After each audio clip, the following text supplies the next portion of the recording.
باللہ من الشیطان اللعین الرجیم بسم اللہ الرحمن الرحیم الحمدللہ رب العالمین والصلاة والسلام علی اشرف الانبیاء والمرسلین اما بعد فقد قال رسول اللہ صلی اللہ علیہ وآلہ وسلم واذکروا بجوعکم وعطشکم فیہ جوع یوم القیامت وعطشہ۔ عزیزان گرامی قدر، پروگرام روزے داروں کی صفات کے ساتھ آپ کی خدمت میں حاضر ہیں، اور روزانہ کوشش ہوتی ہے کہ ایک ایسی صفت بیان کی جائے کہ جس سے ہم سب کی اصلاح بھی ہو سکے اور وہ صفات ہمارے اندر ہونی بھی چاہیے۔ آج ہم جس صفت کا تذکرہ کر رہے ہیں کہ آپ صلی اللہ علیہ وآلہ وسلم خطبہ شعبانیہ میں فرماتے ہیں کہ روزے دار کو قیامت کی یاد میں رہنا چاہیے، اور پھر آپ نے خطبہ شعبانیہ میں ارشاد فرمایا کہ وَذْكُرُوا، یاد کرو، بِجُوعِكُمْ وَعَطِشِكُمْ، اپنی بھوک اور پیاس کے ذریعے سے، فیہ یعنی اس مہینے میں جو تمہیں بھوک اور پیاس لگتی ہے اس کے ذریعے سے کیا یاد کرو؟ جو یوم القیامت وعطشہ،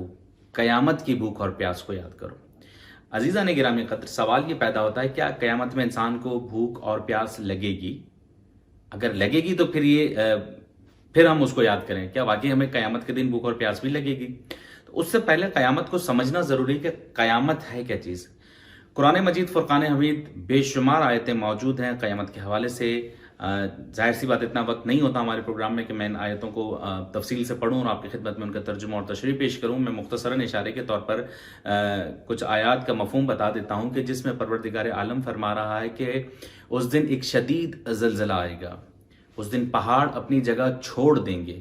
اس دن کوئی رشتہ دار کسی رشتہ دار کو نہیں پہچانے گا۔ دنیا میں سب سے زیادہ محبت کرنے والی ہستی ماں اپنی اولاد کو نہیں پہچانے گی، اولاد اپنے ماں باپ کو پہچاننے سے کیونکہ وقت ایسا ہوگا، قیامت کی ہولناکی ایسی ہوگی کہ ہر شخص اپنے آپ کو بچانے میں مصروف ہوگا یا وہ کہیں بھاگنے میں مصروف ہوگا کہ کہیں اس کی جان بچ جائے۔ عزیزان گرامی قدر، اس ماحول میں، اور پھر ہم ایک اور مثال آپ کی خدمت میں پیش کرتے ہیں کہ آج کل ہم دیکھتے ہیں، اللہ نہ کرے، حالات اب جس طرف جا رہے ہیں، ٹیکنالوجی جتنا آگے چلی گئی ہے، کسی زمانے میں تلواروں کے ساتھ جنگیں ہوتی تھیں، آج کل ایک بم بلاسٹ کر دیا جاتا ہے۔ تو خدا نہ خواستہ کسی شہر میں، کسی جگہ، کسی قریب پہ اگر بم دھماکہ ہو تو جو لوگ سو رہے ہوتے ہیں وہ بیدار ہو جاتے ہیں اور ڈر جاتے ہیں، اتنی خطرناک آواز ہوتی ہے۔ تو پروردگار عالم نے قیامت کی آواز کا تذکرہ کیا ہے۔ جس دن سور پھونکی جائے گی، اتنی خطرناک آواز ہوگی کہ مردے اپنی قبریں چھوڑ دیں گے۔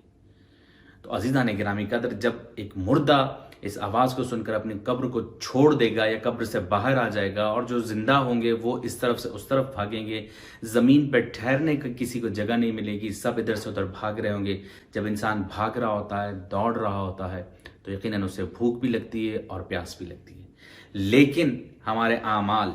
جس کے اعمال اچھے ہوں گے، یعنی پیغمبر اکرم صلی اللہ علیہ وسلم فرما رہے ہیں کہ اپنی بھوک اور پیاس، یعنی اس ماہ مبارک کے رمضان میں جو بھوک اور پیاس تمہیں لگتی ہے، اس کے ذریعے قیامت کی بھوک اور پیاس کو یاد کرو۔ تو اس وقت جب ہمیں وہ چیزیں یاد رہ جائیں گی تو ہم آہستہ آہستہ اپنی تربیت کے پہلو کی طرف آئیں گے، ہم اپنے آپ کو بہتر بنانے کی کوشش کریں گے، کیونکہ اللہ کا وعدہ ہے اس دن وہ لوگ بہت مطمئن ہوں گے جنہوں نے دنیا میں اعمال اچھے کیے، اللہ اور اللہ کے بھیجے ہوئے رسولوں کے راستے پر چلا۔ پروردگار عالم سے دعا کروں کہ مالک ہم سب کو اپنے پیاروں کے راستے پر چلنے کی توفیق عطا فرما۔ والسلام علیکم ورحمۃ اللہ وبرکاتہ۔